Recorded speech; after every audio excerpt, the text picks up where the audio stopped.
what the medical doctors are doing by just taking the dogmatic view that TSH is the gold standard for thyroid physiology is completely problematic. And it ignores, going back 80 years of thyroid physiology, where doctors in the 40s and 50s were looking at cholesterol levels, body temperature, tendon reflexes, symptoms, and found that when you kind of understood what thyroid was doing, you had high cholesterol levels, you had a low metabolic rate, you had reduced tendon reflexes, perhaps you were experiencing weight gain, your blood pressure was increasing, and there were a subset of symptoms like lethargy, infertility, sleep disorders, wayward glucose metabolism. But we've got to a point where we're so reductionist in the way that we look at, say, cholesterol. You have high cholesterol, it's a statin issue. You have high blood pressure, it's a high blood pressure medication. You have high blood sugar, you need metformin. It's actually, when you understand that these thyroid blood tests are affected by all of the things, the environment. I mean, you can't actually understand someone's physiology to a degree until you understand their environment. And that's why a lot of people who are told, oh, your thyroid test is completely normal, looking at that one value without looking at the symptoms, without looking at the clinical presentation, is doing so many people a disservice. Welcome to The Body Never Lies. I'm your host, Leela Lutz. Each week, myself and experts from around the world help you uncover the secret ways your body communicates with you to empower you in your own individual health journey. Welcome back, everybody, to The Body Never Lies. Now, I really want to go into a second series here, because the first series we really looked at the foundations of health, the things that we really need to be considering to build a beautiful foundation of health. And now that we've got that under our belt, I want to dig deeper into a lot of the myths in health and dispel a lot of confusion. And something I'm really passionate about, and hence the whole name of the podcast, The Body Never Lies, is when people tell me that they have all of these symptoms and they've been to see a doctor or a specialist and they've had a whole bunch of blood tests done or other kinds of tests, and the person that they're consulting has said, there's nothing wrong with you. Your blood work is perfectly fine. And people leaving that consultation thinking, but why am I so tired? Why do I have gut issues? Why is my skin reacting this way? Why is my period not the way I want to be? Why have I lost my libido? People feel really disempowered in this situation. And so I've asked one of my very special friends and mentors, Keith Littlewood, affectionately known as Tommos Littlewood, to come back on the show and explain something to us very important about pathology. Now, if you guys haven't listened to Tommos' first episode in Series 1, Tomo has a master's in endocrinology, and he's currently doing his PhD in endocrinology. And that's basically what a doctor has to do to become an endocrinologist. And so he's very au fait with pathology and understanding markers in blood work. And so I've asked him to come on today to talk to us about how we read blood tests and why people are coming up with the assumption that there's nothing wrong with you when you're feeling so awful. So we're going to talk about the limitations of pathology. We're going to be talking about how we apply pathology and how it can be useful when it's used in the right way, and what other kind of physiological measurements we can take to help understand why a person is experiencing the symptoms that they're experiencing. So I hope you enjoy the show, and I hope you love having Tomo Littlewood back on as much as I do. Hey, Tomo, thank you so much for coming back on the show. You're so welcome. Your episode was one of our most popular ones in the first series, so I'm really glad to have you back again, especially because of your expertise in endocrinology, having actually studied endocrinology, and how amazing you are at being able to read science and especially pathology and decipher pathology. So what we're going to talk about today, folks, is that, both of us, I think a lot of us in our industry, we have clients that go to some kind of doctor, say they're not feeling well, have a whole bunch of blood tests done, get their results back, doctor goes, nothing wrong with you, which is really deflating as a client, a patient, to hear that, because you're like, oh, I'm not sleeping well, or I've put on weight suddenly, or I'm tired all the time, or my period's a bit weird, or I'm not getting an erection in the morning, or whatever it is. You're like, there's something wrong with me, but my bloods are all fine. So this is what we're going to talk about today. How can I be feeling so awful and have normal, in air quotes, pathology? So let's have a little bit more background about you this time, Tomo, in terms of endocrinology and what endocrinology is, because I think it's really important for people to understand why I've called you as such an expert in this area. I still don't consider myself an expert yet. I think I just read a lot of the stuff around it, but sometimes well, I think that's just being humble, but yeah. I think one of the reasons I got into, we have a similar background in regards of exercise and training and therapy, and it was about 10 years ago that I was introduced to, maybe it was about 12 years ago, but I didn't really start reading it properly for at least for another few years, was the work of Ray Peat. And Ray Peat's put a really interesting body of work together that looks at hormones. He was cutting his teeth in the late 60s on the role of estrogen in the hamster uterus, and showed that estrogen was a hormone of senescence, and especially when there's an easy excess of it. So he was one of the first people to question the negative effects of HRT. And lo and behold, 3 decades later, when you had this big women's health initiative study, the results were that, estrogen was causing endometrial reproductive tissue issues, increase in breast cancer, and also kind of getting rid of the narrative that estrogen is a cardiac protective hormone. So, you tend to see other increases like thrombosis, issues to the heart. So it wasn't as protective as perhaps it was first postulated. And he's put also together another bunch of work that looks at other scientists' work, but a lot of it is centered around hormones and how environmental influences, stress, nutrition, inheritable traits are kind of driving how people organize or produce their hormones. And so I was interested from 2010 up to around about 2016. Then I went off to do a postgrad diploma in endocrinology, which was what I had to do before I did my master's degree, because I didn't have any medical training. So I did the postgrad in endocrinology, and then I did a master's degree where I did a small study, just which I was able to do, which is quite hard to do when you're not a doctor. So I managed to get certain people to commit to doing the study and looking at the role of how stress, environment, nutrition, perhaps inheritable traits, which isn't something we didn't look at, but assuming that people inherit kind of damaged traits and physiology from their parents, perhaps lays the ground for how the blood tests may or may not be as accurate as we think they are. We know that certain tests are specific or sensitive, but what happens when somebody's under chronic stress? What happens when someone's under eating, for example? Perhaps there are high environmental pollutants that suppress thyroid physiology, thyroid receptors, for example, which is part of that endocrine cascade. What are the factors that make these tests inaccurate? And that's something I've really been interested in, is to understand. And I was kind of going to uni to challenge my bias and say, well, I've read all this great stuff from books, and it's all very well arguing with people on Facebook and Instagram saying this is what I believe. But I think unless you're going out there and actually adding to the conversation by trying to do something that is credible, that people who have all these qualifications sometimes just ignore people, despite how good the conversation is. They'll just point blank ignore you because they perceive you as not being at their level of understanding. So my rationale behind going to understand endocrinology to a deeper level was perhaps I could have better conversations with doctors who are arguing this standpoint that these blood tests are totally accurate, and what we say is basically, these markers represent a range that we can diagnose someone efficiently. But looking at it and looking at the hundreds and perhaps thousands of papers of research, that's quite clear that that's not true.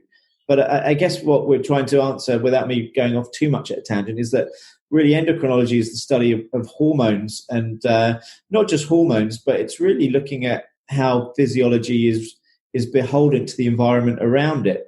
And that's what my kind of motivation is when I'm going off to do more study next year, is to understand at depth what happens to thyroid hormone receptors, how stress, how environment can affect your oxygen consumption, how these hormones that organize biology and organize physiology are often reduced and push people into a very poor state of health when their hormones aren't being expressed efficiently. And I think sometimes people might often think of hormones as just as in sex hormones, or what makes you male and what makes you female, but hormones extend a lot more further than that, don't they? Yeah, I mean, classically, in your standard endocrine kind of text, what you're looking at is the pituitary and perhaps the hypothalamic hormones, so two areas in the brain that respond off a negative feedback loop. So let's say, for example, we'll use thyroid hormone because thyroid tends to permeate every single aspect of physiology. Yeah, what happens is the thyroid gland produces T4, most of the circulating T4, and then peripherally, liver, kidneys, brain, muscle tissue, it will be converted to T3. Now, if there's enough circulating T3 or T4, the feedback loop will go back to the hypothalamus and the pituitary and say, hey, don't need any more, let's not produce any. Well, sometimes that can be problematic because the way that thyroid hormones bind to their sites or thyroid hormone receptors, as it were, when we have pollution, when we have certain aspects of nutrition, there are these factors that can decrease how thyroid hormone receptors are expressed. So if you have a decrease in receptors, you'll have an increase in circulating hormones that will affect this feedback loop.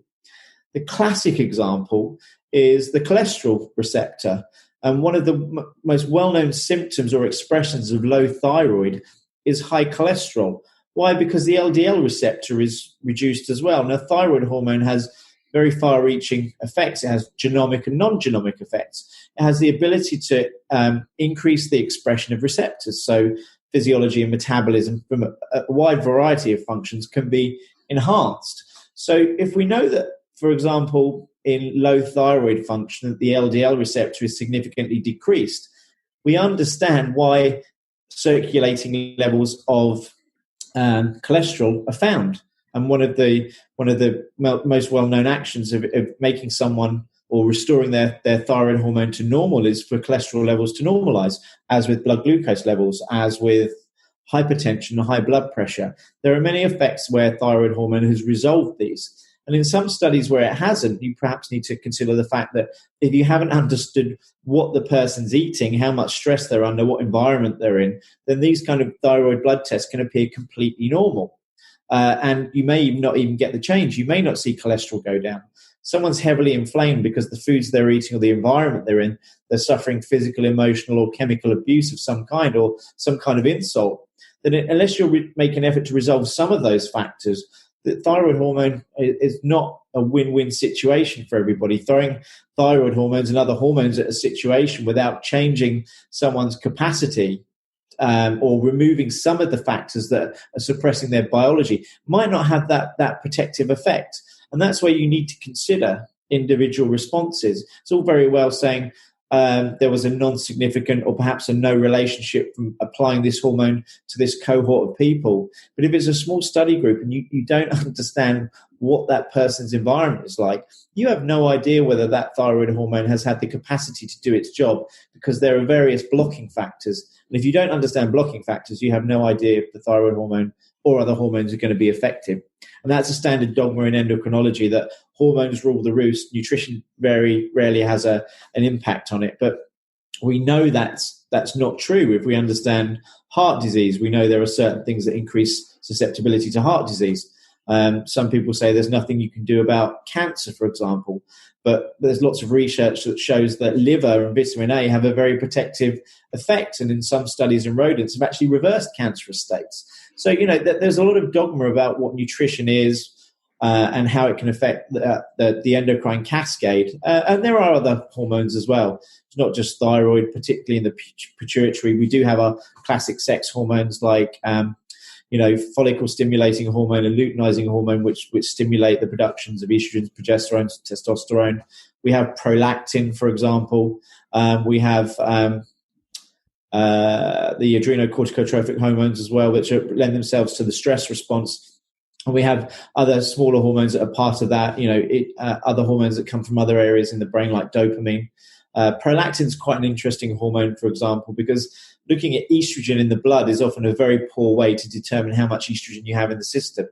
But when there's an excess of prolactin, estrogen can sensitize the pituitary to produce more prolactin. And when you're seeing kind of hyperprolactinemia, depending on how you view that, the excess levels of prolactin can be synergistic with a high estrogen state. So there are other hormones that you can consider. They tend to be the primary ones in the central nervous system that are looked at. We can have digestive hormones, like ghrelin, other ones associated with kind of energy regulation, appetite, like leptin, cholecystokinin, all things to do with the digestive system. But the classic kind of hormones that most endos will look at are the metabolic ones. And the other ones tend to be looked at when they're separated into their reductionisms or specialisms. Perhaps it's a digestive, perhaps it's a reproductive specialist or a gynae. There are different hormones that people tend to be specialists with. And I think that can be the problem sometimes. I think that's probably one of the first problems, isn't it, to think about, is that it is when it is looked at as a standalone thing and not taken into context of the whole person, the whole physiology, and that is really a problem. And that quite often there's also like, how does a doctor just look at a blood test and go, okay, it's like you have to go away and think about this in context and put the pieces of the puzzles together, as it were. It's not really done that way, is it? No, and I'm going to actually use Australia as an example here, because I think what they're doing, or what medical doctors are doing, by just taking the dogmatic view that TSH is the gold standard for thyroid physiology is completely problematic. And it ignores, going back 80 years of thyroid physiology, where doctors in the 40s and 50s were looking at cholesterol levels, body temperature, tendon reflexes, symptoms, and found that when you kind of understood what thyroid was doing, you had high cholesterol levels, you had a low metabolic rate, you had reduced tendon reflexes, perhaps you were experiencing weight gain, your blood pressure was increasing, and there were a subset of symptoms like lethargy, infertility, sleep disorders, wayward glucose metabolism. But we've got to a point where we're so reductionist in the way that we look at, say, cholesterol. You have high cholesterol, it's a statin issue. You have high blood pressure, it's a high blood pressure medication. You have high blood sugar, you need metformin. It's actually, when you understand that these thyroid blood tests are affected by all of the things, the environment. I mean, you can't actually understand someone's physiology to a degree until you understand their environment. And that's why a lot of people who are told, oh, your thyroid test is completely normal, looking at that one value without looking at the symptoms, without looking at the clinical presentation, is doing so many people a disservice. And even I've had a client come back to me once who was so unhappy a few years ago, said, doctors laughed at me because I was taking my temperature, and they wanted to look at this blood test and look at this advanced test. It's like, and then ultimately she said, but they did put me on thyroid hormone. I'm like, well, they're great, because that's what I want you to do. Go to the physician, have a relationship, get this information and go, yes, you might be hypo. And I've had it recently with another client, and she was saying she was quite stressed out. She's trying to get pregnant, and we looked at this stuff, and she said her TSH like 6 months ago was just normal. It was perceived to be very normal at 0.8, and a thyroid stimulating hormone usually has a reference range of 0.5 to about 4.5 or 5 before physicians or doctors start thinking it's wayward. As 0.8, most doctors would think, well, actually that's heading towards the lower side. I think it's kind of heading towards where it should be. But because we started working on nutrition, first of all, her TSH went from 0.8 to 2.5. And luckily, she was also working with a naturopath that understood that actually women trying to get pregnant, the cutoff is 2 to 2.5, because that's showing that you need more thyroid hormone. And if you do get pregnant, you won't be able to sustain pregnancy. A lot of women have a difficulty sustaining pregnancy when their thyroid hormone is low. So permanent or chronic cases of miscarriages should be flagging, for example, that you have low thyroid. Now, she was saying, well, how come my TSH went from 0.8 to 2.5 in 6 months? Because the nutritional approach that we did was taking her out of stress response. She wasn't running off adrenaline. glucocorticoids like cortisol. She wasn't running off being stuck in a chronic fat burning state. When you give someone carbohydrates, the system regains a little bit of flexibility. Instead of being stuck in that stress response, you start to get that physiology starting to work normally. You start to see the pancreas responding normally. You start to see blood glucose levels respond. There's not a high need for cortisol anymore. And therefore, that kind of systemic stress comes down a notch. And you'll start to see things like thyroid stimulating hormone be expressed where it should be being expressed.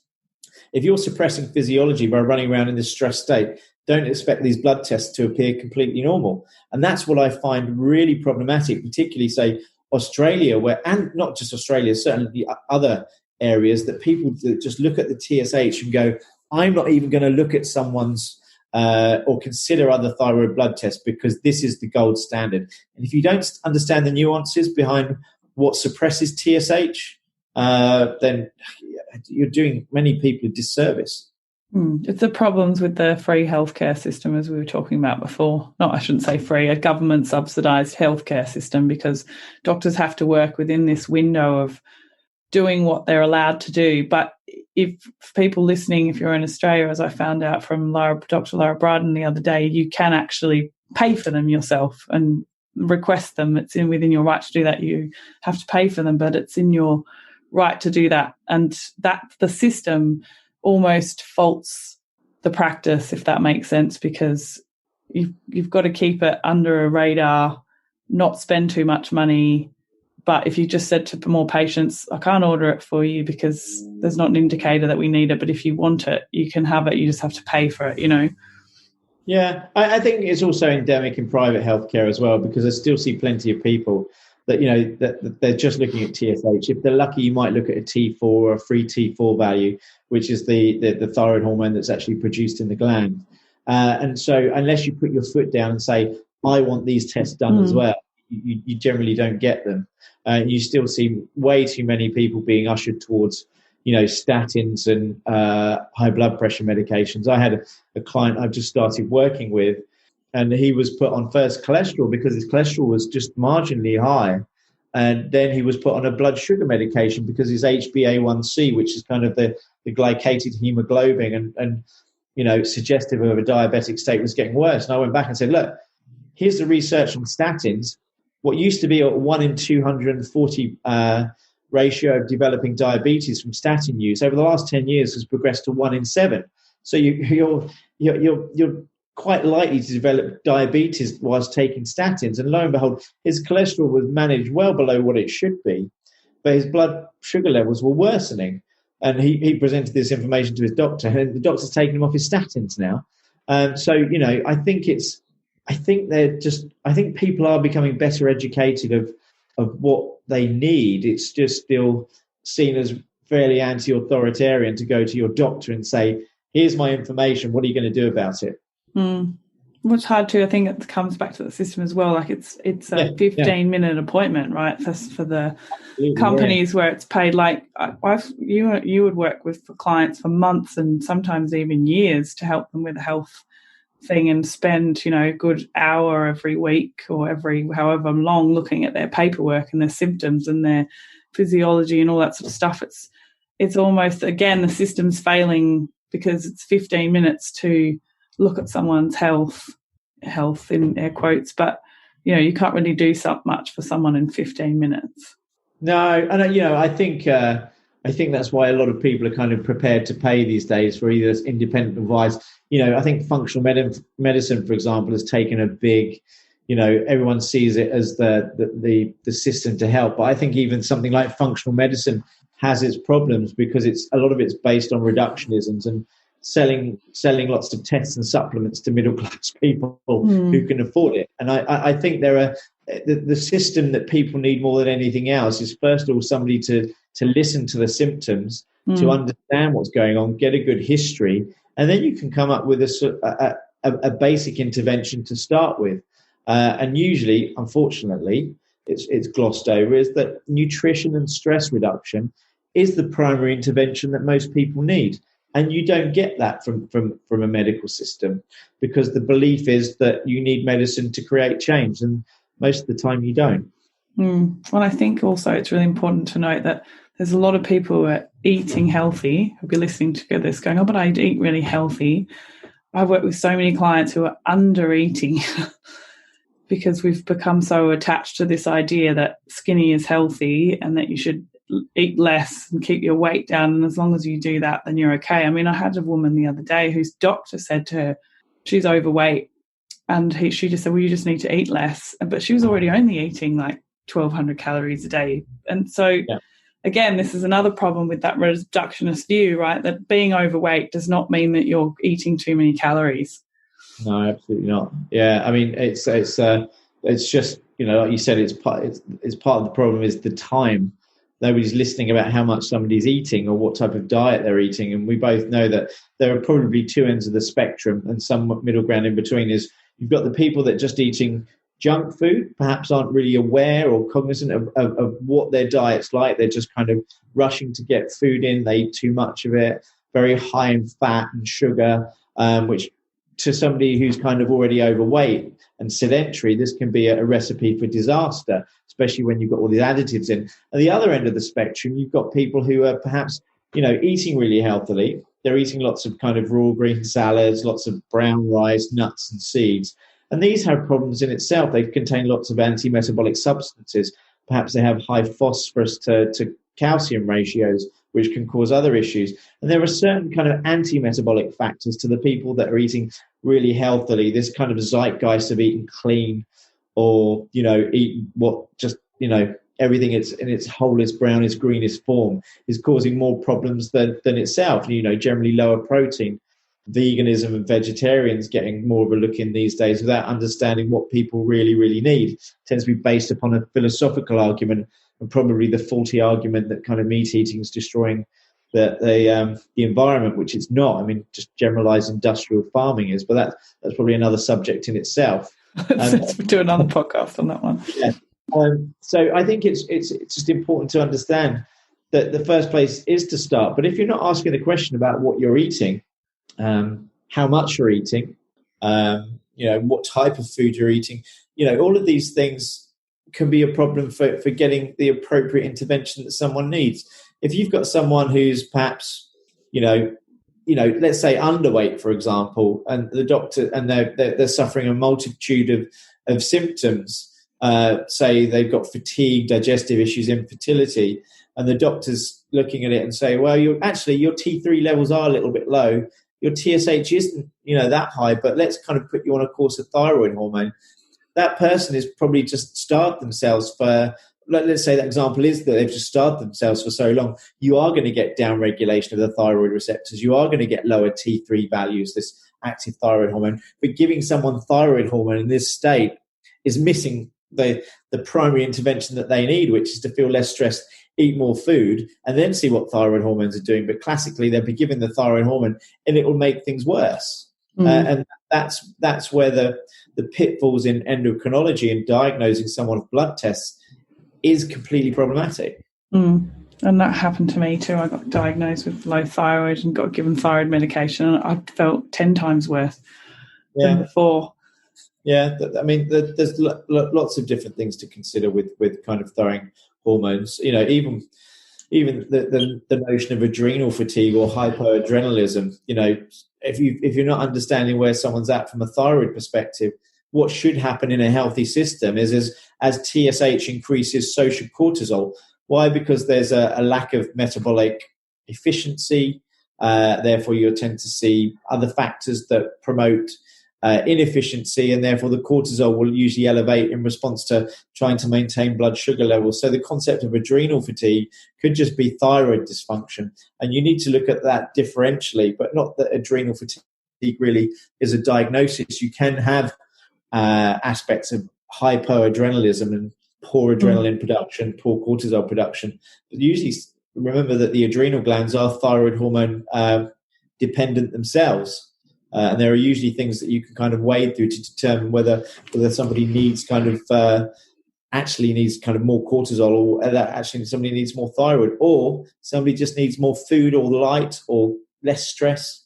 So I think, Tomo, what's really helpful for people is when you explain that what's happening in the blood is not always what's happening at the cell. And this is the key thing, right? Because we're a bunch of cells, and what happens is our body's just constantly recreating cells. That's how you were born. One little cell that split into two little cells and then split into millions and billions, and we're just a conglomerate of cells, basically. So that's the important part of physiology that we want, right? So a blood test is not necessarily indicative of what's going on at the cell level. Can you explain that a bit further? Because I find this really helpful for clients.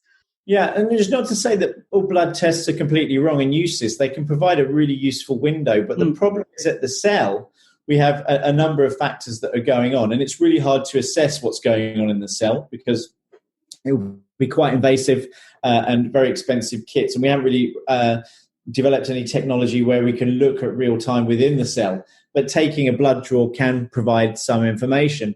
But when it comes to thyroid, for example, we get a lack of responsiveness of the hormone that can be mediated from many of the stresses that we've talked about. So where we have like a binding element, we have where thyroid hormone is put into the system, peripherally it's converted from T4 to T3, and that should kind of bind to its kind of effector in the cell. Now, the problem is that some of the receptors, for example, can be decreased.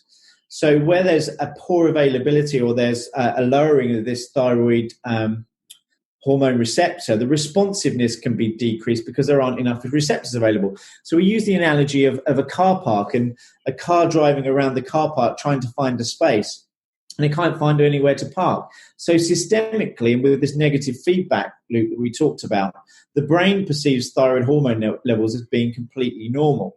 So there are a number of things within the cell that are really difficult to suggest. You can look at some studies where you're looking at things like receptors, but they involve kind of carving up tissues within a lab. So you're not going to get real time in vivo with a particular person or whatever you're looking at, say a rat, for example. So sometimes it's useful to consider other blood tests that might be useful. And then you could use the argument, well, some other blood tests are useful. And that's what we're trying to say is, yes, some hormones and the blood test that's being used can be suppressed by any of the stressors. So, for example, let's take thyroid hormone, because it's obviously one of the things that I'm really interested in.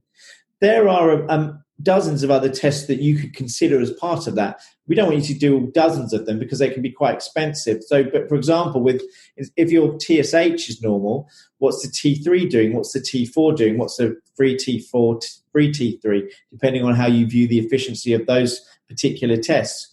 You can look at other factors like basal metabolic rate. You can look at cholesterol levels.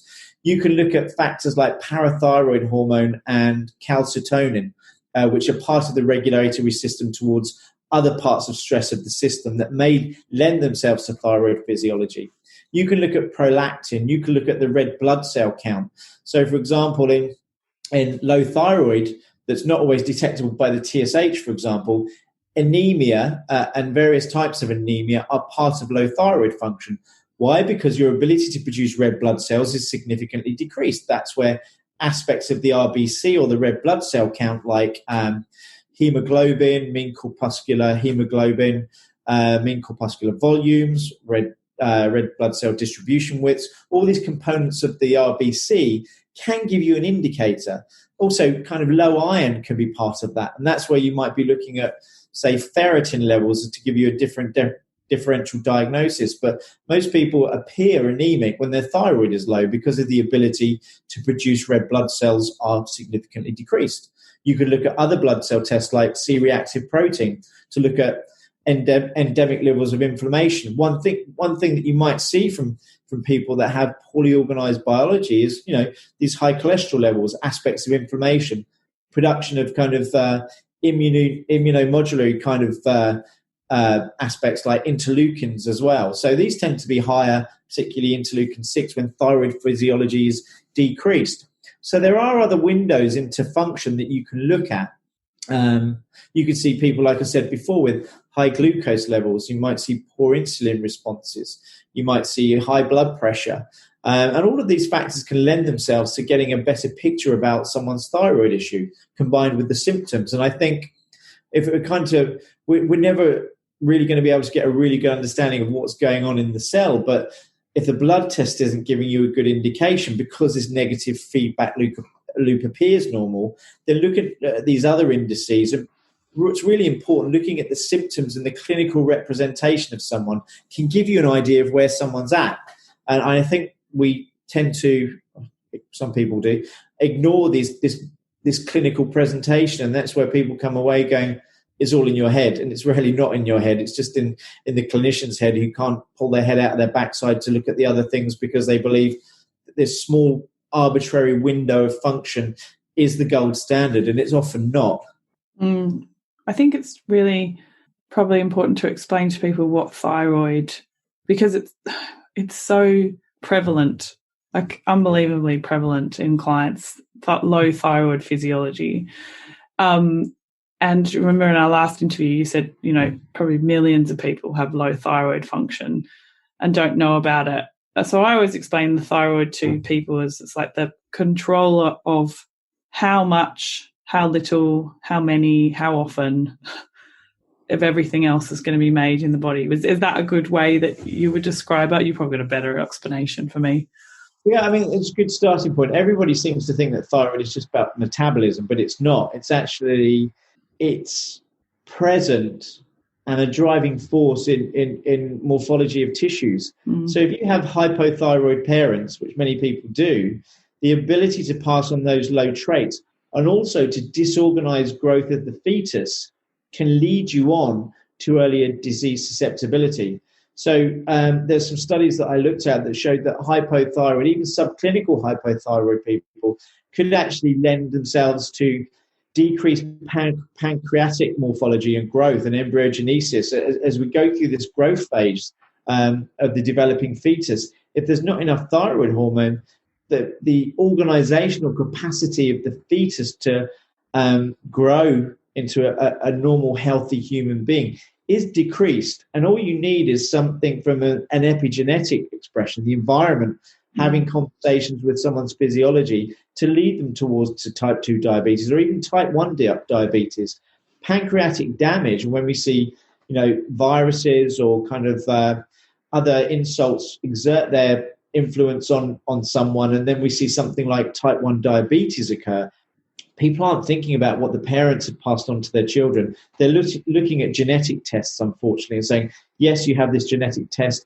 Yes, it's going to have come from your parents, and it's the genetic disease that's driving the expression of what you have now.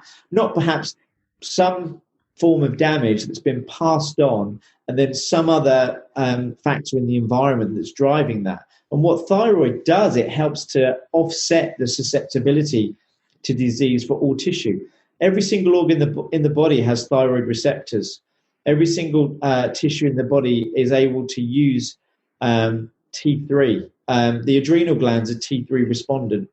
The pituitary needs T3. So if your pituitary hormones are out of whack and you have one of these kind of blood tests that's looking particularly normal, then never underestimate the effect, the local effect on, say, the pituitary to have localized aspects of hypothyroidism. So there isn't a tissue in the body that isn't touched by thyroid, but a lot of people tend to think of it from a thermogenetic perspective or thermogenesis perspective of just increasing body heat. But if you look at all the elements of function that are affected by thyroid, whether it's digestive function, cognition, mood states like depression or anxiety, infertility, amenorrhea, oligoamenorrhea, disruptions to the female menstrual cycle, low levels of testosterone. The testicles are thyroid dependent. Never underestimate the effects of the inability to produce adequate testosterone, even aspects of sperm and motility from being in a low thyroid state. And to the degree that someone lives in a fairly harsh environment, there are hundreds and hundreds of papers that show that different effects of pollutants on thyroid physiology, which extend itself to reproductive tissue and the developing fetus, which can lead itself to susceptibility to diseases as offspring grow throughout into their adult life. So I don't think it's being ignorant when somebody says that thyroid hormone, for example, is the primary hormone that people need to be concerned about. I think it should be considered as the primary hormone because it has it has far-reaching effects when even small perturbations occur. It's quite amazing, really, and I think it's something that's very underlooked in medical. I totally agree. Like my mum at the moment, bless her, she told me she's got fatty liver disease, but she doesn't eat anything. Yeah. So I'm trying to explain to her that she needs to eat more food, but the doctors are telling her to eat less food because she's got fatty liver disease and she's overweight. But my mum does not. She works in aged care and nursing, so she can go for like 12 hours without eating, works night shift, and will eat 2 meals a day that are hardly anything. And then she has all these other symptoms, but she's definitely low thyroid. There is no question about it.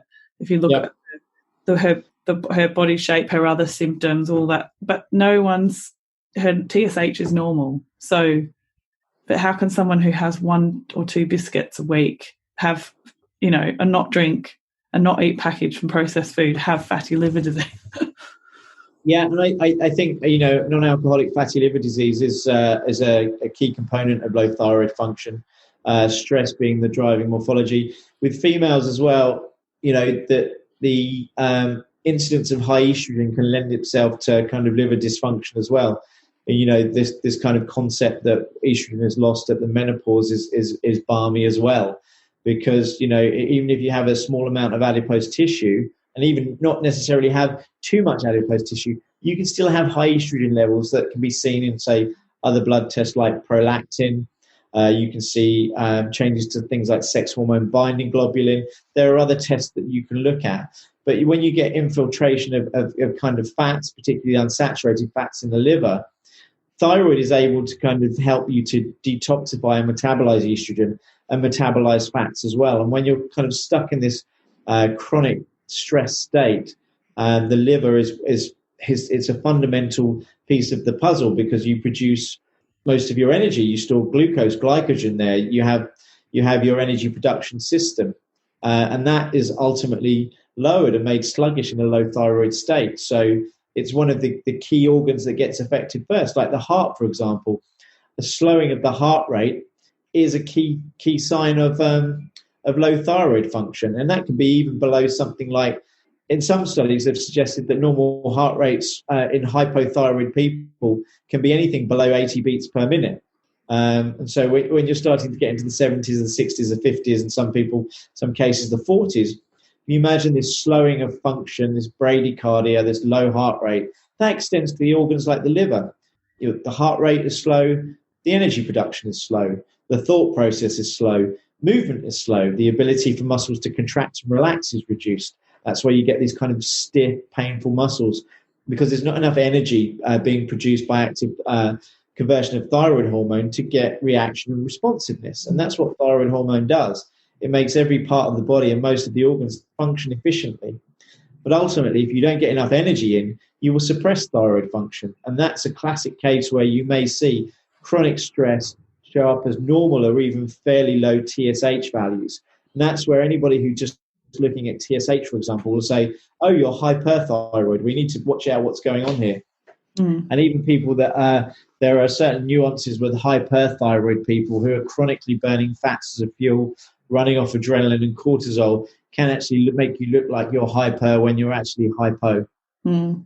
Let's talk about the heart rate things. I think this is really important, as most people associate having a low heart rate with being fit, because marathon runners and other endurance athletes have low heart rates.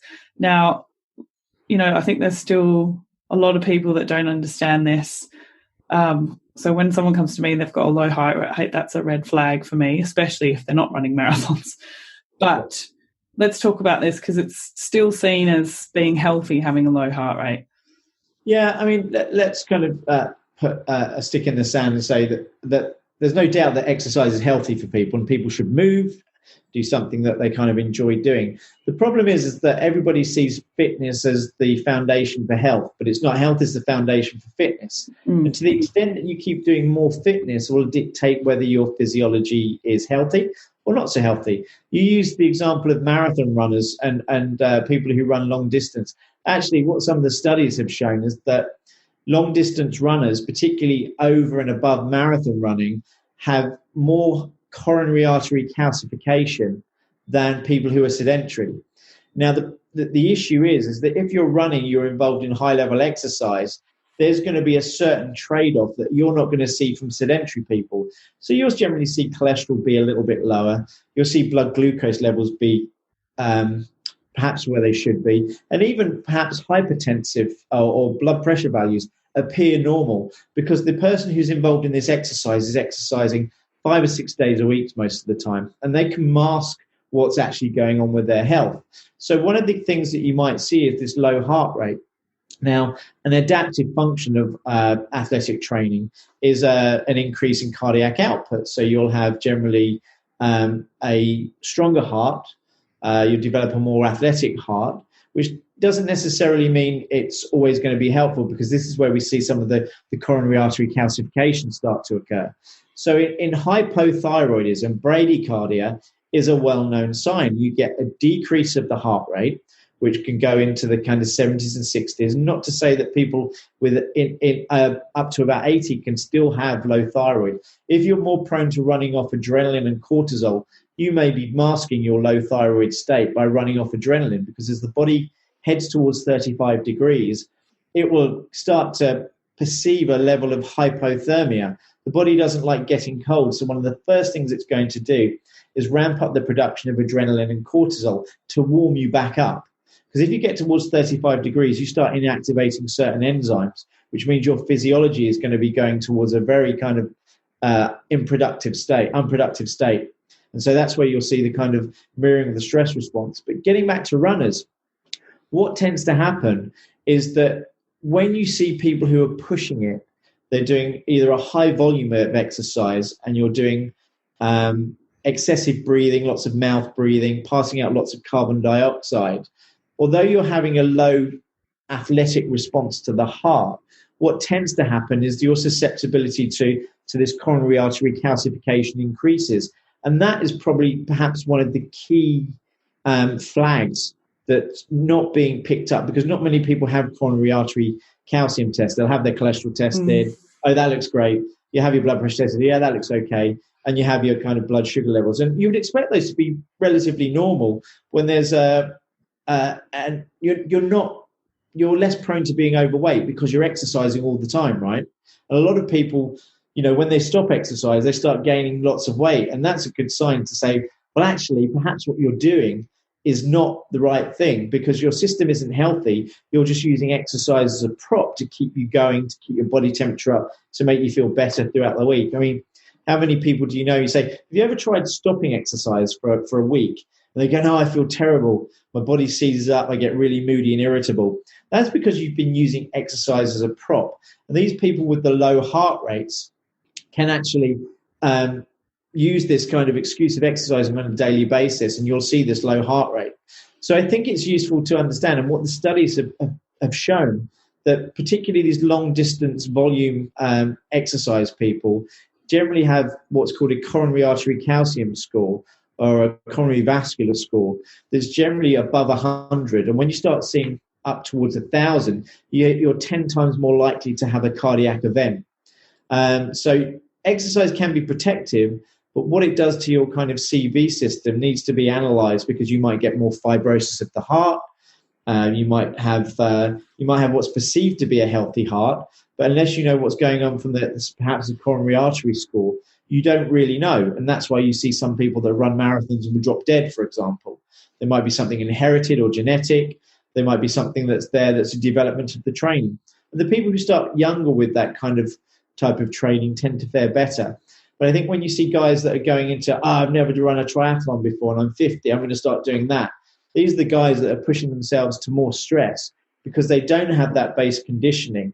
And this is where you see coronary artery scores tend to increase, but also considering the fact that subclinical hypothyroidism also is associated and a better risk predictor of a cardiac event. So people with subclinical hypo and overt hypothyroidism have much higher coronary artery calcium scores. And my contention is that marathon runners are more likely to push themselves into a low thyroid state that masks the effects of thyroid because they're keeping themselves warm by exercising. They're kind of exercising on a daily basis, and they're pretty much scared to stop exercising because they're keeping themselves in this tight-knit box. So you don't actually get to see how healthy their heart rate is until you see something like the CAC score. You won't see this flag up on thyroid blood tests because they're used to working hard, perhaps maintaining more of a calorie deficit. Perhaps their body's colder. Perhaps they're not sleeping that well. Perhaps when you kind of get them, say, a couple of weeks off, you might see cholesterol levels increase, or you may see kind of blood sugar levels become slightly more wayward. But it becomes difficult to tell. And the assertion that a low heart rate, for example, is protective is another problem within the studies that you tend to see. And a lot of the studies that talk about heart rate suggest that for every increase of 10 beats per minute, it's suggestive of increased cardiac risk. Now, what you're not looking at there is a healthy population versus an unhealthy population. You're just seeing a heart rate go up. And for every 10 beats above 60, 70 beats a minute, there's an extra, I think it's a 10% increase of cardiac risk. But if you have a failing biology, one thing that's going to start to do is your heart rate is going to start to beat faster because it needs to start increasing the amount of blood flow. When you have, your arterial system, for example, if that's becoming more calcified, less flexible, you have something called the carotid intima, which is the tissue around the arteries themselves, becomes thicker in hypothyroidism, and as your blood pressure starts to increase. So these are kind of the markers that you tend to see in failing biology, is that the blood pressure increases. Sometimes we see heart rate increasing or decreasing depending on the person. But just because someone's heart rate starts increasing doesn't necessarily mean it's a healthy or an unhealthy response, again, until you understand what's going on with that particular person. Again, it's always about looking everything in context with everything and never just looking at something on its own. Yeah, I think so. And you know, I think with anybody, you've got to look at the symptoms. I mean, for example, if you look at cholesterol as well, the expression of cholesterol, it's well known that people who are getting it on after the 60-year-olds and the 70-year-olds, people with high cholesterol generally have increased longevity compared to low cholesterol values.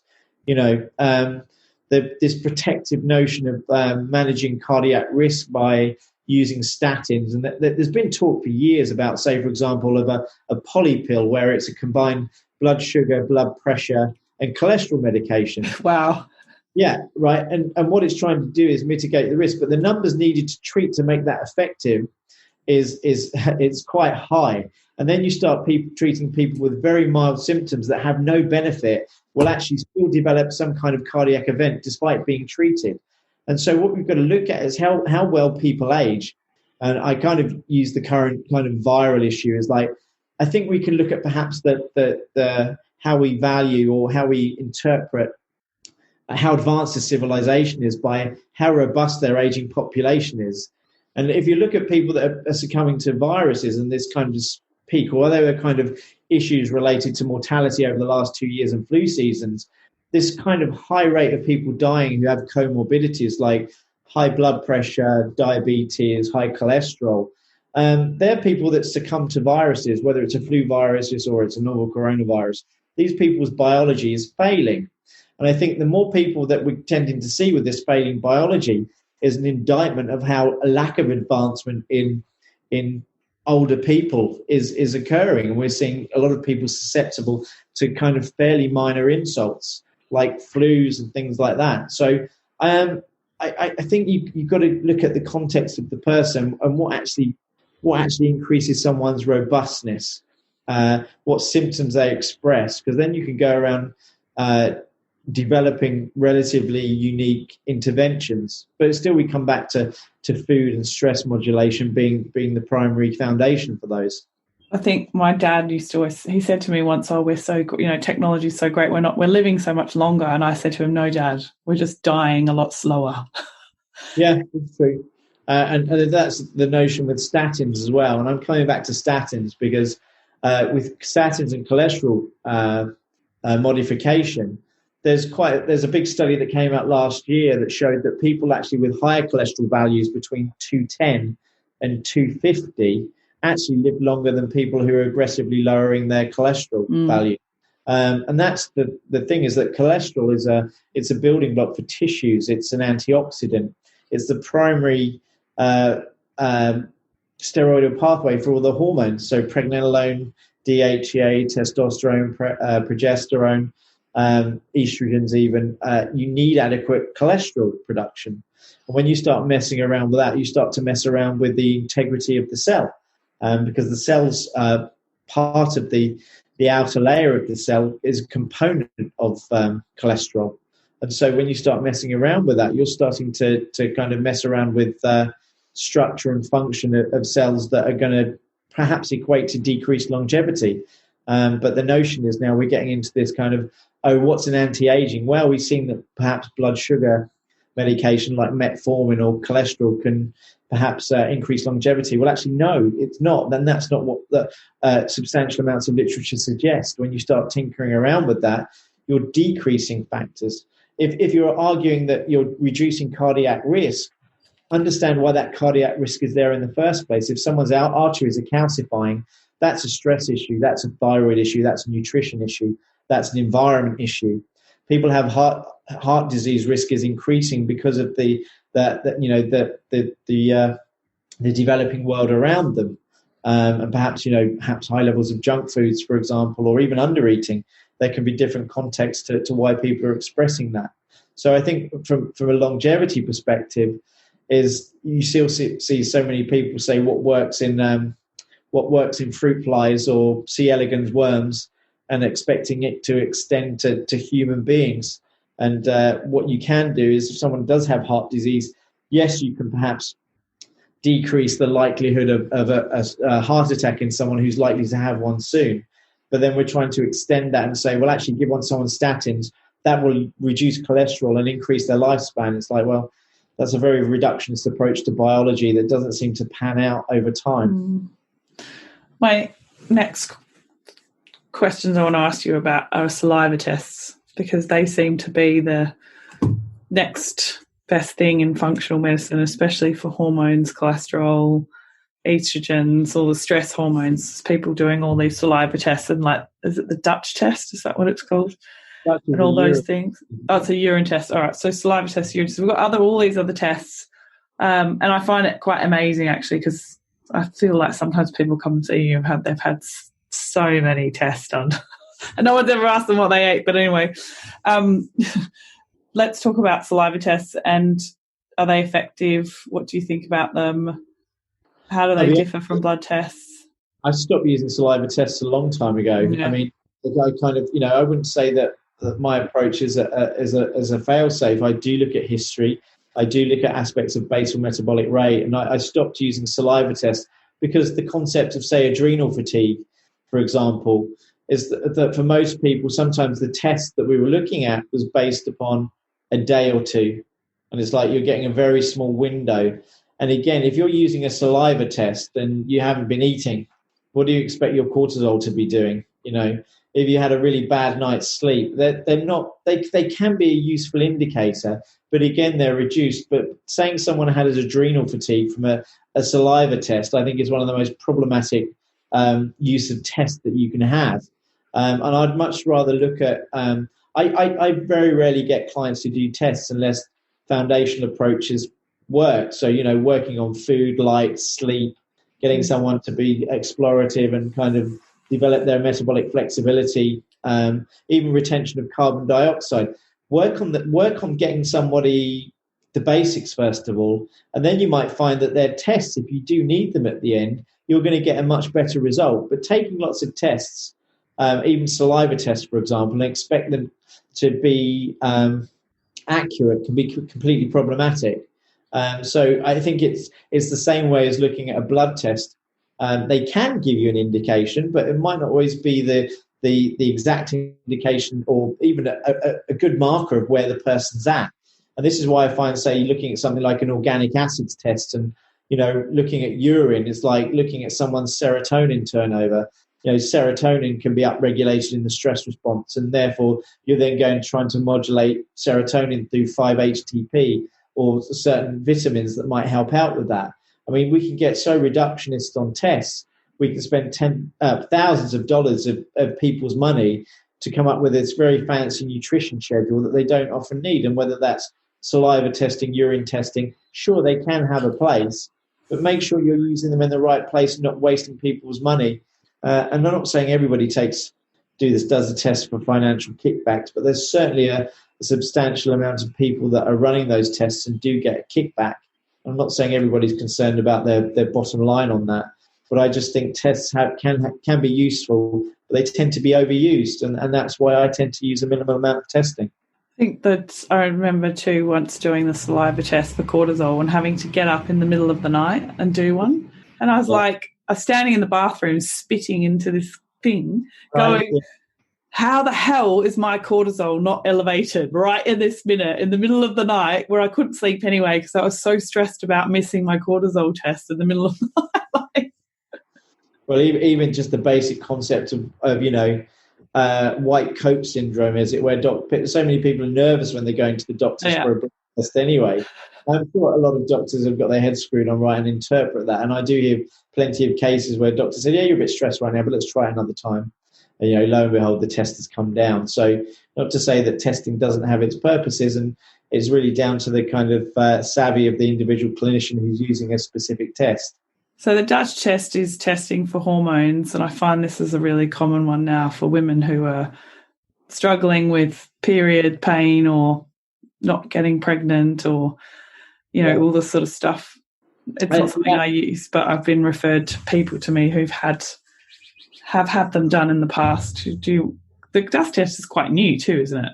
Yeah, it's been around a couple of years. I mean, I get people who sent it to me, and you're looking at estrogens and say pregnadiol as a kind of rough description of how much progesterone is being secreted. Again, I don't tend to use it. I'm kind of the mind of, there's still a lot of misinformation about what estrogen and progesterones do, and still lots of misinformation you see in kind of very lay magazines that most women's, menstrual cycle issues are products of progesterone, which is total bunk. And looking at the concept of hormone replacement therapy for menopausal women, there's still lots of issues and misinformation that's out there. And I think when you get your heads into standard endocrine textbooks and some of the lesser known stuff, you start to get a better feel for what's going on. So it's well known that a high estrogen trait, for example, stops women maintaining gestation, having miscarriages in the first trimester, because there's a large amount of glycolysis going on. It's a relative hypoxic state. There are several problems that can go on from having low progesterone. There are, aspects to why women don't ovulate efficiently because they're not producing enough progesterone. It might not be enough vitamin A in the corpus luteum. There might not be enough progesterone being produced. But generally, it's the high estrogen traits that drive a lot of the problems. Estrogen is a stimulatory and proliferative hormone. It stimulates glycolysis and the laying down of more tissue during the follicular phase, starting in the premenstrual phase most of the time. And this is why issues start to occur. So I think whilst the tests can be useful to give an indicator, you can look at a variety of symptoms to understand where someone's at. I've seen plenty of cases where females who haven't had a cycle for 5 years, starting with getting adequate food in and adequate progesterone in, and lo and behold, the cycles come back. Equally the case with thyroid people, females with, amenorrhea or non-ovulation. There's a clear case where their low body temperature has been indicative of a low thyroid state. And lo and behold, when they've kind of started to use thyroid, these factors have come back. They've started ovulating. They've started having a normal cycle. So I think it's understanding biology with a deeper level rather than relying on the tests, because I'm not too sure of the nuances behind the Dutch test, because it's not something I look at on a regular basis. I'll look at the results if a client has it, but I think it's the better you understand someone's biology and some of the arguments in physiology about what certain hormones do and don't do, and the historical perspectives around suppression of inflammation, like, for example, the notion that equine, horse urine to derive estrogens was really helpful for for hormone replacement therapy with the combination of synthetic progestins. And lo and behold, we started seeing high levels of breast cancer, some reproductive issues, and also increased cardiac risk. So I think getting a historical perspective on the data and the information that's out there can be really, really useful. Having a knowledge of the test can be useful, but understanding some of the basic symptoms, like whether it's kind of like sore breasts, cystic ovaries, polyps, fibroids, endometriosis, which are clear cases of estrogen dominance, often thyroid suppression as well. There's plenty of studies that support the notion that thyroid nodules tend to have a very similar expression to fibroids, which is high estrogen traits, and cysts as well, because estrogen stimulates growth.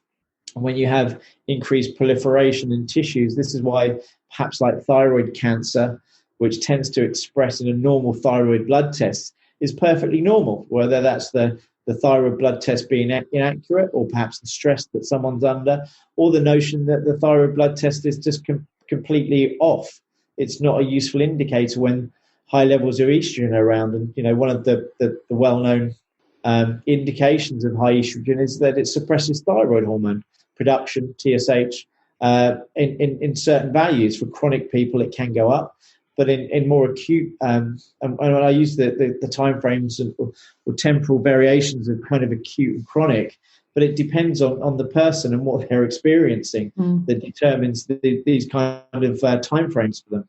And I think there's a lot of symptoms as well that people have that will just go into a bucket for a doctor.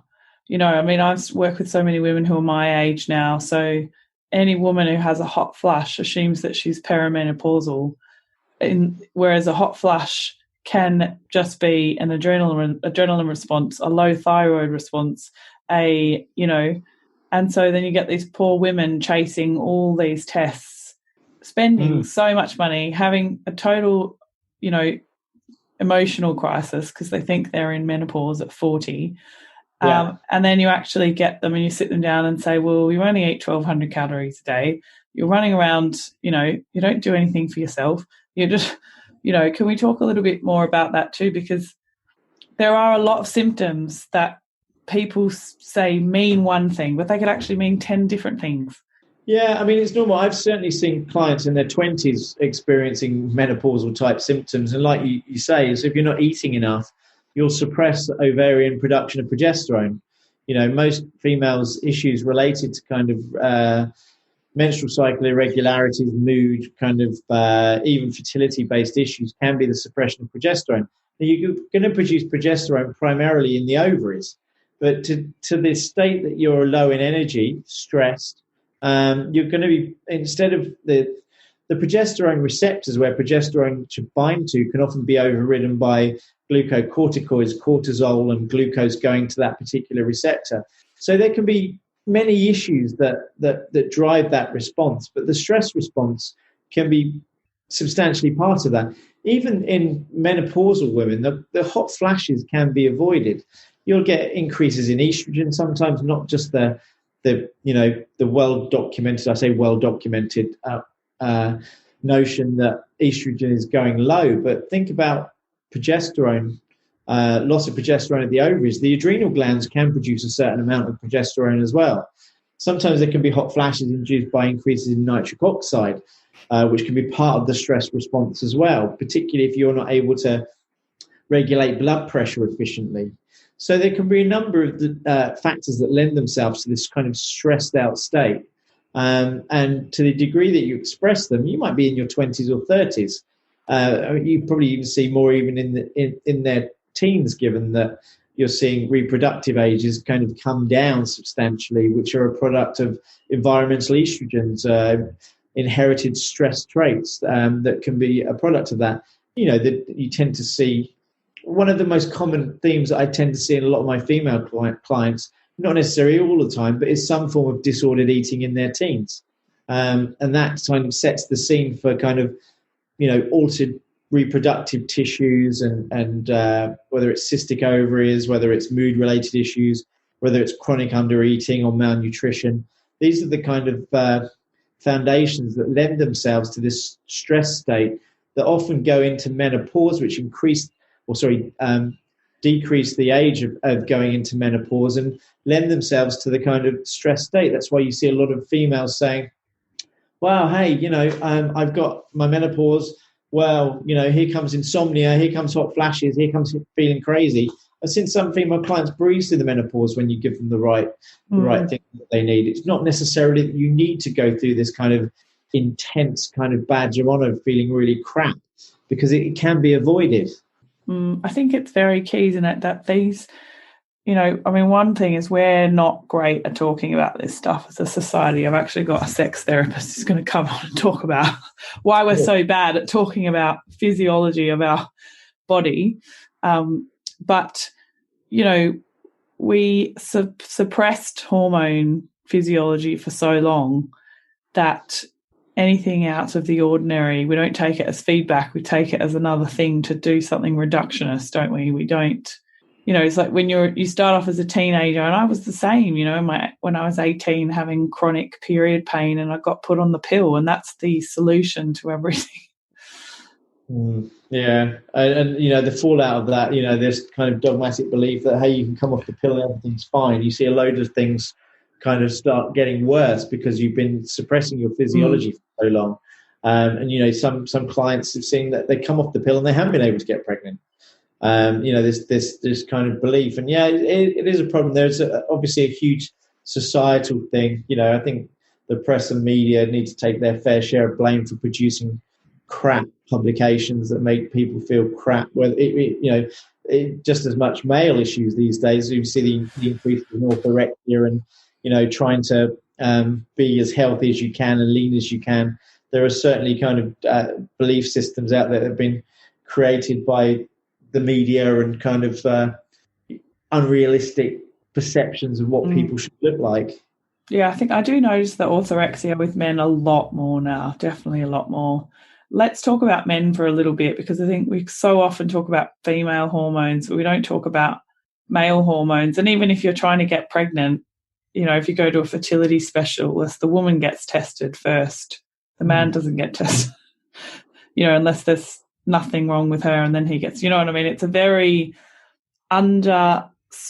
looked at, underspoken about kind of, and I wonder how many, I don't have a huge amount of male clients at the moment, but I wonder how many male clients you have who have physiological symptoms that, such as sexual function and that kind of thing, that give you a big indicator of what's going on. Well, I always generally say with clients who are going to get pregnant, female clients, I said there are 4 main issues why you're not getting pregnant. It's either your thyroid, your progesterone, your diet, or your partner. So they're the 4 main reasons. And the guy is something that always needs to be checked out as well. But yeah, low libido, low T levels are fairly common. And I think there are many things that you can do without even looking at testosterone supplementation, which tends to be very, very common intervention in places like the US. Again, the testicles are thyroid dependent, the pituitary is thyroid dependent. Classically, you see in kind of like primary hypogonadism, which is the kind of, when you talk about something that's primary, you're talking about the structure. So in primary hypogonadism, in the male, it's the testicles that aren't functioning and producing as much testosterone. And therefore, you might see increased pituitary hormones as a backup for that. So if someone's stressed out, not eating enough, I've seen people before that are exercising 6 days a week and still have low testosterone. So you've got to be asking yourself, then, is the type of exercise that they're doing, is it conducive to kind of anabolism and increasing testosterone levels? Or is it actually they're working so hard that they're just pushing themselves into a hole? When you push yourselves into a hole, it's the same thing as suppressing progesterone. Testosterone production is thyroid dependent, but it's energy dependent as well. So if you're exercising so hard that it's suppressing, other organizational hormones like thyroid, testosterone, DHEA, for example, then it's the assumption that exercise may be too much or inappropriate for you. And that's just one of the stresses that you can look at, for example. It can be equally, guys can be affected by emotional stress just as much as females, the environmental pollutants, inherited traits. All of these factors need to be considered when you're looking whether it's low T or low sperm motility, low counts. all of these factors need to be considered. And again, starting with nutrition is a really good place to start. Getting adequate light is a great place to start. Understanding whether everyone's passing out excess amounts of carbon dioxide and making the system more stressful because they can't liberate adequate amount of oxygen from hemoglobin. There are many things that could be considered. Even coming back to the components of, say, liver and vitamin A can enhance steroidal hormone conversion. Having enough cholesterol available to enhance steroidal conversion, having enough vitamin B vitamins, for example. If we can enhance the amount of pregnenolone that's being produced, we have more hormones, a larger base hormone concentration for adequate testosterone production. So, there are many things that need to be considered. I don't think that the male condition is any different from the female condition, although there tends to be a lot of people that think otherwise. Stress is stress. And to the extent that stress is overriding the system will dictate how your hormones are functioning. I think it's almost better in a way for men because men make hormones every day, so you sort of can get quicker feedback, whereas for women sometimes you have to wait a whole month to get feedback. Well, I mean, that's not untrue by any means, but it's certainly to the extent that a lot of women are expressing fairly negative symptoms all month round. Sometimes you can get an idea of what's going on, but equally you don't see some things flag up until, say, the premenstrual phase, the follicular phase, the luteal phase. So yeah, of course. Yeah, I guess what I'm saying is if you're a guy and you wake up with a hard-on every day and then you don't wake up with a hard-on the next day, that's a sign. Whereas for a woman, it's like, well, I'm waiting to see if I'm going to ovulate this month, to see if all the interventions I've done this month are going to, help my capacity to ovulate. So, absolutely. I think that's something that men, I get with male clients are just a bit uncomfortable talking about that kind of stuff. But your erectile function and your ability to ejaculate and all that stuff, it's feedback about your health. You don't expect to wake up with a boner every single day. So, it's. I think it's useful to understand the nuances behind it. But it's. I think it's just based on what the expectations of the person is, and the relationship they have with their partner sometimes as well, and what do you deem as normal, I guess. Yeah, everyone's different. But, I think this is a really good place to move on because I'm sure I don't want everyone to be sitting there thinking, well, I've wasted all this money on tests or I don't know what to do now because I've had all these tests and I don't know what's wrong with me. So let's talk about some of the ways that people can start measuring their physiology so that there's somewhere to go from here. Yeah, well, I think always asking the questions, first of all, is what's my digestion like? What's my sleep like? What's my mood like? What's my libido like? Do I give balanced emotional responses to stressful situations, or do I totally overreact? All of these are kind of fairly basic questions to consider. I think if you're really, really interested in understanding how organized physiology should be expressed, looking at temperature is a good place to start. So that it's not the total basal temperature test, but it's a crude yet effective window of looking at function. So looking at your oral temperature on waking by sticking a thermometer under your tongue as soon as you wake up and seeing where that's at is useful. I like to compare the armpit for some people because I think personally the armpit, which makes up part of the central compartment, and there's some research on an aspect of function called the central compartment theory that suggests that the head and the trunk should be the same temperature, or at least within 0.5 degree. And some people think the periphery tends to get 2 to 3 degrees cooler. But you'll often see people that suffer from cold hands and feet. And so this kind of peripheral decrease is a good indicator as well. So waking up, taking your mouth temperature for a minute or two, and then it's generally harder to get an armpit temperature, so there for 4 or 5 minutes. And then compare that in a fed state, so 45 to 60 minutes after breakfast, seeing what your temperature like is on waking when you've gone through the night and depleted a substantial amount of glycogen from your liver. You're heading towards a fasted state where you're relying more on perhaps fats, maybe proteins, because the brain preferentially stores or allows the liver to hold off some glucose for it or glycogen to use, because the brain doesn't like using fats as a fuel very much. So then comparing it with a good feed. And there are various nuances around that, is that, you want to see your temperature on waking around about 36.5 degrees, going up to 37 after a good feed. And you'll often see some people that, there are a number of nuances. You might see that your armpit temperature is a degree or two cooler than your mouth. You might be able to correlate those things with perhaps altered digestion, altered energy, low libido, perhaps menstrual cycle irregularities, these kind of things. And bringing up the armpit temperature with the interventions to within half a degree, I think is a really useful consideration. And generally measuring again once throughout the day can give you a good idea of how well your body is at sustaining optimal physiology. When you start to see temperatures heading towards in the mouth, bear in mind that the head dissipates heat fairly poorly compared to the rest of the body. You've got a very thick skull. The brain uses I can't remember how much glucose, anywhere between 25 to 75% of the glucose stores of the body. And therefore, you would expect the head to be warm all the time. There was an interesting research article that came out, I think, at the beginning of this year that said humans' temperatures are generally getting cooler. This is evolutionary. Or if you look at it in another interpretation, humans are getting sicker and can't organize their body temperatures as well as they used to.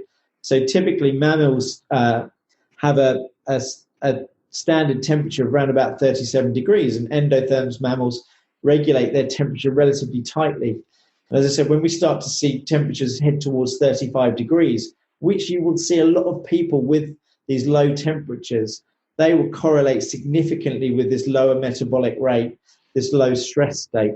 Equally, there's a flip side to that. To the extent that this has been going on chronically, people will be running off adrenaline, glucagon, cortisol, liberating energy from stored fats because they don't utilize glucose very well. They're perhaps not eating enough. And that can actually increase your body temperature and pulse rate substantially as well. So when you start giving these kind of people regular food and nutrition and good quality foods, you'll tend to see this kind of slacken off a bit, and you'll see the body present itself where it is. So you may see temperature decrease sometimes. You may see pulse rate decrease because you're taking someone out of this high adrenaline state. Equally, if their metabolism is reasonably flexible, you might start to see that temperature and pulse rate start to increase. And we go back to the nuance with heart rate and what is a healthy heart.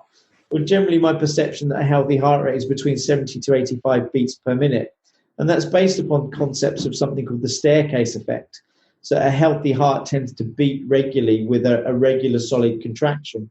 And to the extent that a heart rate slows down, creates an inefficiency of a beat over time, because the more efficiently you use something, it creates a stronger artifact over time where the function is maintained, the structure is maintained over time.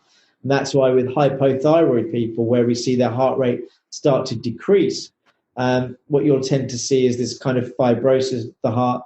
Bear in mind, one of the reasons why the heart slows down is because it doesn't get enough energy, and therefore, just like tapping on the Achilles tendon and you see a slow reflex, you'll also see the heart's inability to contract and relax inefficiently, and can lend itself to kind of arrhythmias and kind of altered heartbeats and ectopic heartbeats, and these variations within normal cardiac cycles. So heart rate, body temperature, they're pretty good, useful, crude tests to think about looking at. To the extent your temperature is lower, it could be an indication that metabolically you're not able to organize yourself, and that may be a product of thyroid. It may be just the food that you're eating and not looking after yourself that can be a significant driver of that. It might be digestive inflammation. It might be environmental factors that are suppressing those hormones as well. It might be emotional stress. And to the extent that you can organize your biology efficiently will dictate how you perceive that stress. Whether everything's kind of knocking you down, whether it's kind of, say an off-the-cuff remark by a colleague or a loved one, how you deal with that can be an expression of your biology, even just to the extent that you're hangry, right? How many times have you snapped at someone because you haven't eaten enough?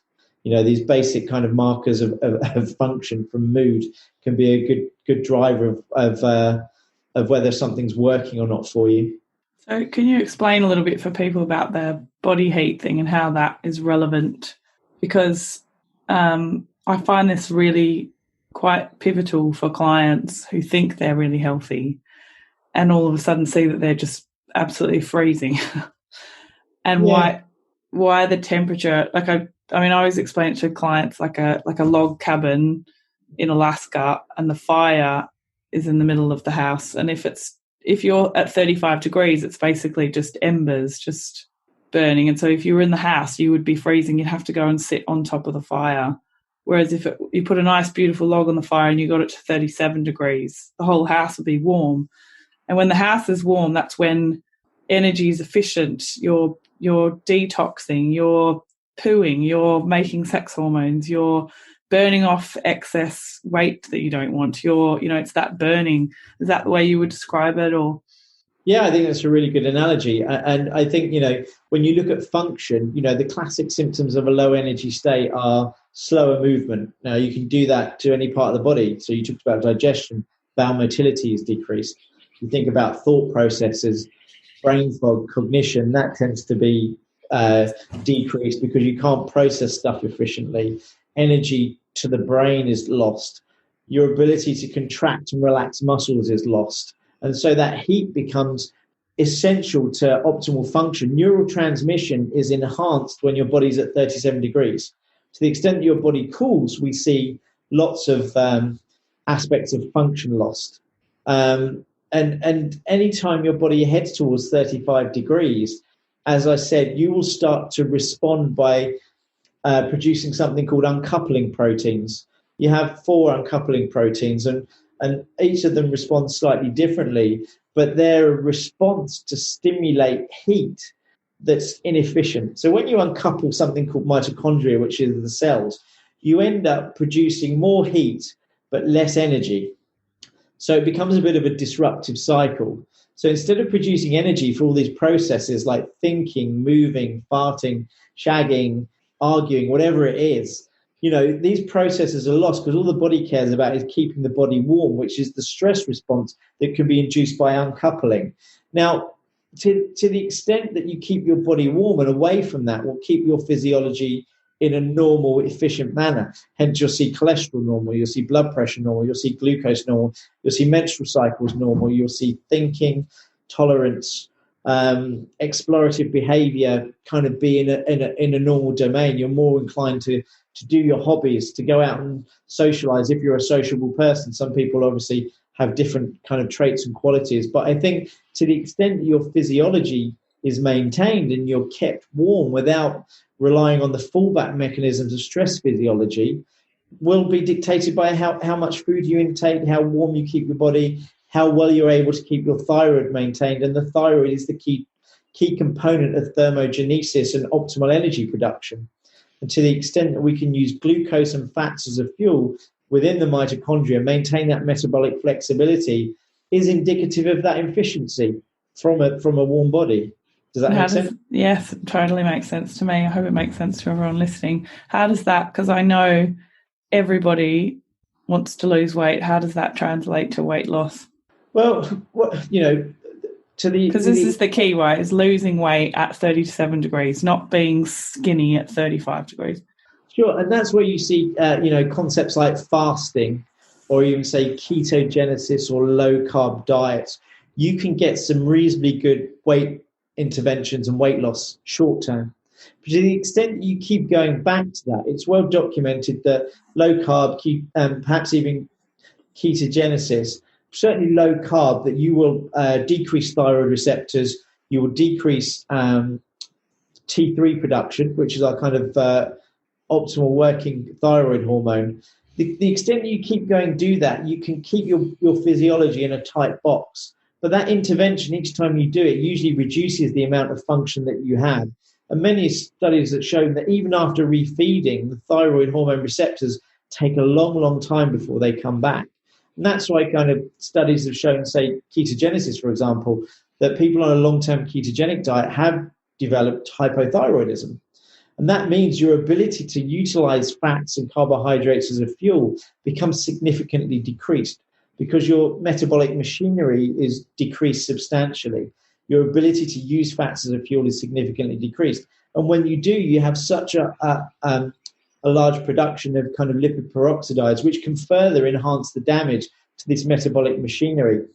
A lot of people think that there's this faulty notion that lowering metabolism and thyroid function increases longevity. And it, like you say earlier on, it actually just slows your death down. It decreases function, where you start to decrease aspects of optimal physiology.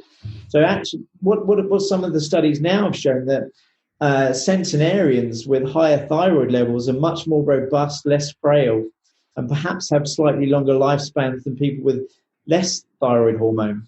But a lot of the research has been suggested that, hey, fasting increases autophagy, it increases, renewal of the immune system, it slows your metabolism down, it makes you colder. That's quite a dangerous proposition to be accepting at the moment, because a lot of people think like that. But yeah, there are other studies when you maintain metabolic rate and you maintain metabolic efficiently, this extends to increased lifespan. But bringing it back to kind of weight loss, for example, to the extent that your machinery is more organized, more flexible, can utilize these substrates like fats and sugars as a fuel, will dictate how well you lose weight, but most importantly, how you keep it off.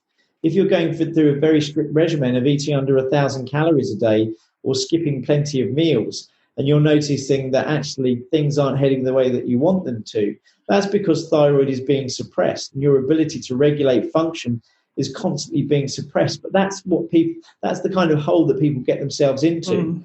Because suppression is easier. It's easier not to eat. It's easier to start skipping breakfast because you've lost the taste for food. You don't have, we should be, if you had dinner at 6 o'clock, you should be pretty hungry by 6 a.m. in the morning. And to the extent that you're not, perhaps is suggestive that your loss of appetite is just symptomatic of that stress response that people push themselves into. I feel better when I don't eat. My digestion's better. Well, of course it would be, because that stress digestive system, not being able to generate hydrochloric acid to break down foods and stimulate the digestive enzyme response and move food through the bowel and not accumulate endotoxins and bacterial metabolites, that's decreased. That's why you feel better when you don't eat. But your energy stores have dropped down. Your adrenaline might have increased up, because there's nothing easier than in stimulating adrenaline and cortisol from not eating.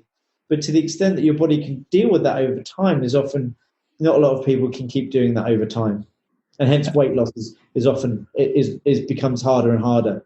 It does, and then you just try and eat less and eat less and eat less. And you go to a lot of practitioners or doctors and they will tell you to eat less. I remember when I started putting on weight after Shanti was born, everyone just kept telling me to eat less. And I was like, but I've hardly eaten anything. I'm not even hungry. That's very frustrating.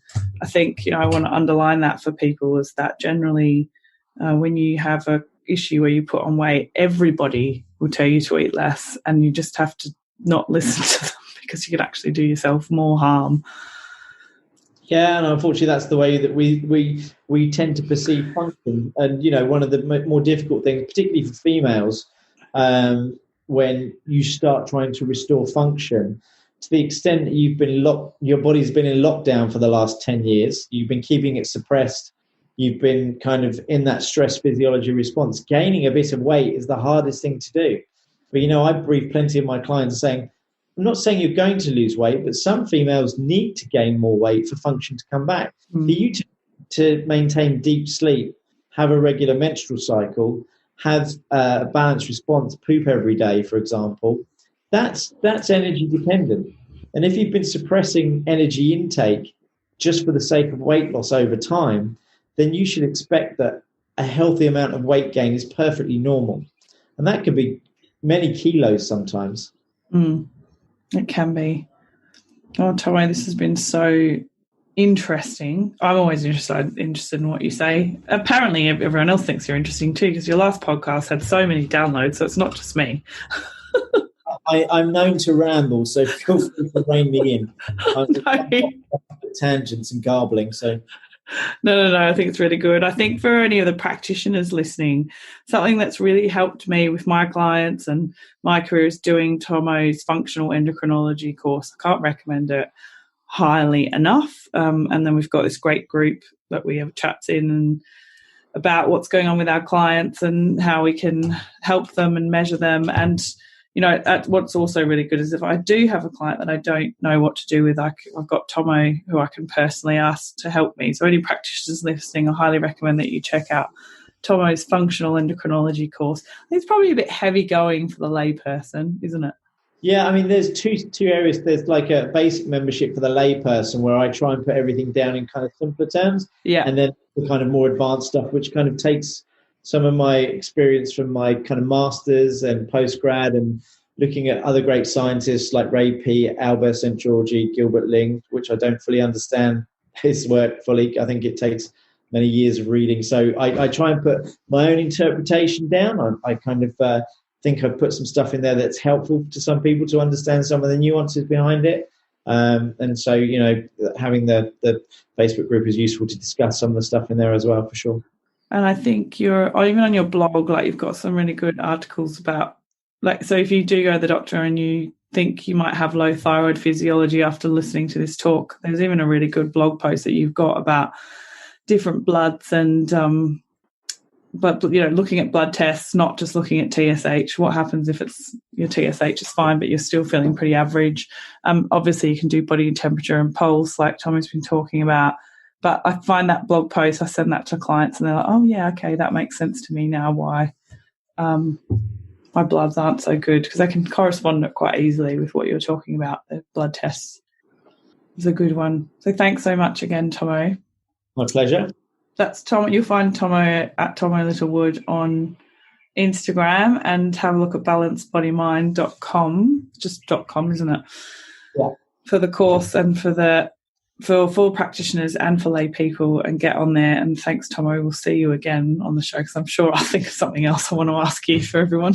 My pleasure. Thanks for having me ramble. You're welcome. I'm Lena Lutz, and you've been listening to The Body Never Lies. If you haven't yet, please go to your favourite podcast app and subscribe, rate and review this podcast. All the resources and references from this episode are waiting for you on my website, lelalutz.com. Just click on podcast and look for this episode.